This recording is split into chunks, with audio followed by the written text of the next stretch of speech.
Macam ish. Ini bukanlah dark side, tapi ini adalah reality experience kita orang. Reality. And yes, you guys kena perhatikan and make sure. Sebab apa tahu? Kebanyakan benda ni, first, anak-anak tu sendiri kena minat.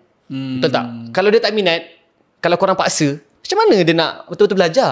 Kau letaklah kat mana pun, kalau dia tak minat, tak boleh. So kau recommend tak macam mak ayah hantar anak pergi tahfiz sebab tapi paksa anak tu. Oh, kau kena masuk tahfiz. Mak nak mahkota. Contoh. No. Aku tak rasa benda tu Patut. Aku tak patut aku rasa. Mungkin orang dia tak setuju dengan aku, tapi tak patut untuk paksa. Sebab masing-masing ada minat masing-masing. Yes.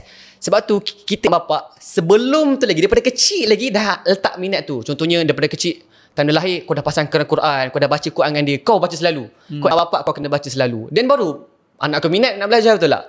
Ini daripada kecil kau tak letak Quran, tapi tiba-tiba macam dah besar sikit, hantar tahfiz. Dan tak elok. Kalau betul nak actually anak, kesian kat budak tu. Kesian. Yeah. Ramai je ada kawan-kawan aku 10 tahun tak habis. Yeah. Last kali 5 juzuk je. Tak kesian ke dia? Dia memang tak boleh. Satu, okay lah, Allah tak anugerahkan kat dia.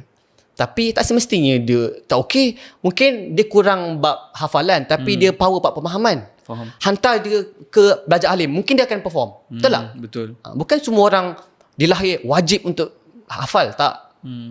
Bukan semua sahabat-sahabat hafiz, betul tak? Betul. Ada sahabat yang power fiqah, ada sahabat yang power qiraat. So masing-masing ada dia punya capability dia, speciality dia untuk dia bagaimana.